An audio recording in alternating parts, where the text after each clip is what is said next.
ಪೆದ್ದಿ ಇದು ಬುಚ್ಚಿ ಬಾಬು ಅವರು ಡೈರೆಕ್ಟ್ ಮಾಡಿರುವಂತಹ ಸಿನಿಮಾ. ಇವರು ಈ ಹಿಂದೆ ಉಪ್ಪೆನ ಎಂಬ ಸಿನಿಮಾವನ್ನ ಡೈರೆಕ್ಟ್ ಮಾಡಿದ್ರು ಅಂಡ್ ಅದು ಬಾಕ್ಸ್ ಆಫೀಸ್ ನಲ್ಲಿ 100 ಕೋಟಿಗೂ ಹೆಚ್ಚಿನ ಕಲೆಕ್ಷನ್ ಅನ್ನ ಮಾಡಿತು. ಆನೆಸ್ಟ್ಲಿ ಹೇಳಬೇಕು ಅಂದ್ರೆ ಈ ಟ್ರೈಲರ್ ಬಿಡುಗಡೆ ಆಗುವಂತಹ ಮುನ್ನವೇ ನಾನು ಒಂದು ಮಟ್ಟಿಗೆ ಈ ಸಿನಿಮಾದ ಬಗ್ಗೆ ಎಕ್ಸೈಟೆಡ್ ಆಗಿದ್ದೆ. ಅಂಡ್ ಅದಕ್ಕೆ ಮೇನ್ ರೀಸನ್ ಬಂದು ಇಲ್ಲಿನ ತಾರಾಂಗಣ. ರಾಮ್ ಚರಣ್, ನಮ್ಮ ಹ್ಯಾಟ್ರಿಕ್ ಹೀರೋ ಶಿವರಾಜ್ ಕುಮಾರ್ ಅವರು, ಮಿರ್ಜಾಪುರ್ನ ಮುನ್ನಾ ಭಯ್ಯ ಖ್ಯಾತಿಯ ದಿವ್ಯಂದು, ಜಗಪತಿ ಬಾಬು, ಜಾನ್ವಿ ಕಪೂರ್, ರವಿ ಕಿಶನ್, ಹೀಗೆ ಒಂದು ಮ್ಯಾಸಿವ್ ಸ್ಟಾರ್ ಕ್ಯಾಸ್ಟ್ ಅನ್ನ ಈ ಸಿನಿಮಾ ಹೊಂದಿದೆ. ಅಂಡ್ ಈ ಸಿನಿಮಾದ ಟ್ರೈಲರ್ ನೋಡಿ ನಮ್ಗೆ ಏನ್ ಅನಿಸ್ತು, ನಮ್ಮ ಫಸ್ಟ್ ಇಂಪ್ರೆಷನ್ ಏನು, ಅಂಡ್ ಇಲ್ಲಿಂದ ನಾವು ಏನೆಲ್ಲ ನಿರೀಕ್ಷೆಗಳನ್ನ ಇಟ್ಕೋಬಹುದು ಅನ್ನೋದನ್ನ ಈ ಟ್ರೈಲರ್ ರಿವ್ಯೂ ನಲ್ಲಿ ಹೇಳ್ತೀನಿ, ಬನ್ನಿ ನೋಡ್ಕೊಂಬರೋಣ. ಹಾಯ್, ಎಲ್ರಿಗೂ ನಮಸ್ಕಾರ ಅಂಡ್ ವೆಲ್ಕಮ್ ಟು ಖಡಕ್ ಸಿನಿಮಾ. ಟ್ರೈಲರ್ ನಲ್ಲಿ ಸಾಕಷ್ಟು ಒಳ್ಳೆ ಅಂಶಗಳು ಇದ್ವು, ಬಟ್ ಎಲ್ಲದಕ್ಕಿಂತಲೂ ಮೊದಲು ನನ್ನ ಅಟೆನ್ಷನ್ ನ ಗ್ರಾಪ್ ಮಾಡಿದ್ದು ಇಲ್ಲಿನ ಅಟ್ಮಾಸ್ಫಿಯರ್. ಈ ಹಿಂದೆ ನನಗೆ ಗೊತ್ತಿರೋ ಮಟ್ಟಿಗೆ ದೇವರ ಸಿನಿಮಾದಲ್ಲಿ ಈ ವಿಲೇಜ್ ಸೆಟಪ್ ಅಲ್ಲಿ ಒಂದು ಕತೆ ತಂದಿದ್ರು, ಬಟ್ ಅಲ್ಲಿ ಆ ವಿಲೇಜ್ ಎಕ್ಸ್ಟ್ರೀಮ್ಲಿ ಪಾಲಿಶ್ಡ್ ಆಗಿ ಕಾಣಿಸ್ತಾ ಇತ್ತು, ಹೊಸದಾಗಿ ಪೇಂಟ್ ಮಾಡಿರುವಂತಹ ರೀತಿ ಕಾಣಿಸ್ತಿತ್ತು. ಬಟ್ ಇಲ್ಲಿ ಇಷ್ಟ ಆಗಿದೆ ಏನಂದ್ರೆ ಸಖತ್ ರಾ ಸೆಟಪ್ ಇದೆ, ರಿಯಲಿಸ್ಟಿಕ್ ಆಗಿ ಎಲ್ಲವನ್ನ ಕಟ್ಕೊಟ್ಟಿದ್ದಾರೆ. ಧೂಳಿಂದ ತುಂಬಿರುವಂತಹ ವಿಜುವಲ್ಸ್, ಬೆವುತಿರುವಂತಹ ಕುಸ್ತಿ ಪೈಲ್ವಾನು, ಹೀಗೆ ಸಣ್ಣ ಸಣ್ಣ ಡೀಟೇಲಿಂಗ್ಸ್ ಮೇಲೆ ಚೆನ್ನಾಗಿ ವರ್ಕ್ ಮಾಡಿದ್ದಾರೆ ಅಂತ ಅನಿಸ್ತು. ಇಲ್ಲಿ ರಾಮ್ ಚರಣ್ ಅವರ ಟ್ಯಾಲೆಂಟ್ ನ ಫುಲ್ ಪೊಟೆನ್ಶಿಯಲ್ ಗೆ ಯೂಸ್ ಮಾಡಿದ್ದಾರೆ ಅನ್ನುವಂತಹ ಭರವಸೆ ಕೂಡ ಈ ಟ್ರೈಲರ್ ನೋಡಿದ್ಮೇಲೆ ಬಂತು. And honestly first few shorts ಅಲ್ಲಿ ರಾಮ್ ಚರಣ್ ಲುಕ್ ಅನ್ನ ನೋಡಿದಾಗ ಓಕೆ, ಇವರು ಈ ರೋಲ್ಗೆ ಪ್ರಾಪರ್ ಎಫರ್ಟ್ ಹಾಕಿದ್ದಾರೆ ಅನ್ನುವಂತಹ ಫೀಲ್ ಬರುತ್ತೆ. ಯಾಕಂದ್ರೆ ಇದು ಜಸ್ಟ್ ಗಡ್ಡ ಬೆಳೆಸಿ ವಿಲೇಜ್ ಕಾಸ್ಟ್ಯೂಮ್ ಹಾಕಿದ ಟ್ರಾನ್ಸ್ಫಾರ್ಮೇಶನ್ ತರ ಅನಿಸ್ತಾ ಇಲ್ಲ. ಬಾಡಿ ಲ್ಯಾಂಗ್ವೇಜು, ವಾಕಿಂಗ್ ಸ್ಟೈಲು, ಆ ಒರಟು ಸ್ವಭಾವ ಇವೆಲ್ಲ ಅಥೆಂಟಿಕ್ ಆಗಿ ಕಾಣ್ತಾ ಇದೆ.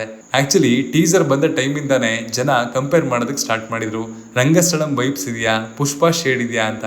ಅಂಡ್ ಹಾನೆಸ್ಟ್ಲಿ ಟ್ರೈಲರ್ ನೋಡಿದಾಗ ಆ ಕಂಪ್ಯಾರಿಸನ್ಸ್ ನ ಕಂಪ್ಲೀಟ್ಲಿ ಅವಾಯ್ಡ್ ಮಾಡೋದಕ್ಕೆ ಆಗಲ್ಲ.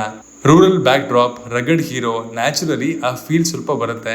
ಕಾಪಿ ಅಂತ ಎಲ್ಲ ಹೇಳೋದಕ್ಕಾಗಲ್ಲ, ತನ್ನ ಓನ್ ಚಾರ್ಮ್ ಅನ್ನ ಈ ಸಿನಿಮಾ ಹೊಂದಿರುತ್ತೆ ಅಂತ ಮಾತ್ರ ಹಿಂಟ್ ಸಿಗ್ತಾ ಇದೆ. ಇನ್ನು ಮೊದಲೇ ಹೇಳಿದಾಗೆ ಇಲ್ಲಿನ ಸೆಟಪ್ ನ್ಯಾಚುರಲ್ ಆಗಿದೆ, ಅಷ್ಟೇ ಅಲ್ಲದೆ ಒಂದೊಂದು ಕಡೆ ದೊಡ್ಡ ಸ್ಕೇಲ್ ಅಲ್ಲಿ ಸಿನಿಮಾ ಇರುತ್ತೆ ಅನ್ನೋ ಹಿಂಟ್ ಅನ್ನ ಕೂಡ ಸಿಗ್ತಿದೆ. ಶಿವಣ್ಣ ಅವ್ರದ್ದು ಒಂದೇ ಗ್ಲಿಮ್ಸ್ ಬರೋದು, ಅವರ ಪಾತ್ರದ ಬಗ್ಗೆ ಹೆಚ್ಚಾಗಿ ಏನು ರಿವೀಲ್ ಮಾಡಿಲ್ಲ, ಬಟ್ ಅವರ ಪ್ರೆಸೆನ್ಸ್ ಸಿನಿಮಾದ ಕತೆಗೆ ದೊಡ್ಡ ಕಾಂಟ್ರಿಬ್ಯೂಷನ್ ಕೊಡುತ್ತೆ ಅನ್ನೋದು ನಮ್ಮ ನಂಬಿಕೆ. ಅಂಡ್ ಶಿವಣ್ಣ ಅವ್ರನ್ನ ಈ ರೋಲ್ ನಲ್ಲಿ ನೋಡಿ ಒಂದು ತರದ ಖುಷಿ ಕೂಡ ಆಯ್ತು. ಟ್ರೈಲರ್ ಕಂಪ್ಲೀಟ್ ಸ್ಮೂತ್ ಆಗಿ ವರ್ಕ್ ಆಯ್ತಾ ಅಂದ್ರೆ ಇಲ್ಲ, ನನಗೆ ಪರ್ಸನಲಿ ಮಿಕ್ಸ್ಡ್ ಫೀಲಿಂಗ್ಸ್ ಬಂತು. ಒಂದ್ ಸೈಡ್ ವಿಜುವಲ್ಸ್ ಮತ್ತು ಆ ರಾ ಎನರ್ಜಿ ಎಕ್ಸೈಟ್ ಮಾಡುತ್ತೆ, ಇನ್ನೊಂದ್ ಸೈಡು ಇದು ಸ್ವಲ್ಪ ಓವರ್ ಫೆಮಿಲಿಯರ್ ಟೆರಿಟರಿಗೆ ಹೋಗ್ತಾ ಇದೆಯಾ ಅಂತ ಡೌಟ್ ಕೂಡ ಬಂತು. ಯಾಕಂದ್ರೆ ಈ ಸ್ಪೋರ್ಟ್ಸ್ ಡ್ರಾಮಾ ಪ್ಲಸ್ ವಿಲೇಜ್ ಹಿನ್ನೆಲೆ ಪ್ಲಸ್ ಮಾಸ್ ಹೀರೋ, ಈ ಕಾಂಬಿನೇಷನ್ ನಾವು ಆಲ್ರೆಡಿ ತುಂಬಾ ಸಲ ನೋಡಿದ ಹಾಗೆ ಅನಿಸ್ತಾ ಇದೆ. ಆದ್ರೆ ಡಿಫರೆನ್ಸ್ ಅನ್ನ ಕ್ರಿಯೇಟ್ ಮಾಡಬಹುದಾದಂತಹ ಮೇನ್ ಫ್ಯಾಕ್ಟರ್ ಏನು ಅಂದ್ರೆ ಎಕ್ಸಿಕ್ಯೂಷನ್. ಅಂಡ್ ಅದಕ್ಕೆ ಬಿಗ್ಗೆಸ್ಟ್ ಕಾನ್ಫಿಡೆನ್ಸ್ ಕೊಡೋದು ಬುಚ್ಚಿ ಬಾಬು ಅವರ ಹೆಸರು.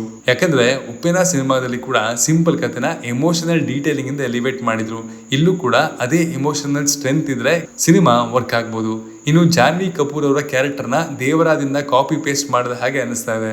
ಹೊಸದಾಗಿ ಏನಾದ್ರು ಇರುತ್ತಾ ಅಂತ ಕಾದ್ ನೋಡೋಣ. ಟ್ರೈಲರ್ ನೋಡ್ತಾ ಹೋದಂಗೆ ರಿಪೀಟೆಡ್ ಆಗಿ ನನ್ನ ಅಟೆನ್ಷನ್ ಪಡ್ಕೊಳ್ತಾ ಇದ್ದಿದ್ದು AR ರೆಹಮಾನ್ ಅವರ ಸ್ಕೋರು. ಗುರುವೇ, ಆ ಮ್ಯೂಸಿಕ್ ಇಟ್ ಸೆಲ್ಫ್ ಟ್ರೈಲರ್ಗೆ ಸಪರೇಟ್ ಸೋಲ್ ಕೊಡುತ್ತೆ. ಎಸ್ಪೆಷಲಿ ಎಮೋಷನಲ್ ಬೀಟ್ಸ್ ಬರೋ ಜಾಗದಲ್ಲಿ ಆ ಬ್ಯಾಕ್ ಗ್ರೌಂಡ್ ಸ್ಕೋರು ಇನ್ಸ್ಟೆಂಟ್ ಆಗಿ ಇಂಪ್ಯಾಕ್ಟ್ ಅನ್ನ ಕ್ರಿಯೇಟ್ ಮಾಡುತ್ತೆ. ಕಡಕ್ ಆಗಿ ಹೇಳೋದಾದ್ರೆ ಪೆದ್ದಿ ಟ್ರೈಲರ್ ಸಖತ್ ಕುತೂಹಲ ಮೂಡಿಸುವಂತಹ ಟ್ರೈಲರ್ ಆಗಿತ್ತು. ದೊಡ್ಡ ಪ್ಯಾನ್ ಇಂಡಿಯಾ ತಾರಾಂಗಣ, ನಂಬಬಹುದಾದಂತಹ ಡೈರೆಕ್ಟರ್ ಅಂಡ್ ರಾಮ್ ಚರಣ್ ಅವರ ಟ್ರಾನ್ಸ್ಫಾರ್ಮೇಶನ್, ಹೀಗೆ ಎಲ್ಲಾ ಫ್ಯಾಕ್ಟರ್ಸು ವರ್ಕ್ ಆದ್ರೆ ರಾಮ್ ಚರಣ್ ಅವರ ಕಮ್ ಬ್ಯಾಕ್ ನಿಶ್ಚಿತ. ಇದಾಗಿತ್ತು ಪೆದ್ದಿ ಟ್ರೈಲರ್ ರಿವ್ಯೂ. ನಿಮ್ಗೆ ಈ ಟ್ರೈಲರ್ ನೋಡಿ ಏನ್ ಅನ್ನಿಸ್ತು ಅನ್ನೋದನ್ನ ಕಮೆಂಟ್ ಮಾಡಿ ತಿಳಿಸಿ. Signing off, Manu.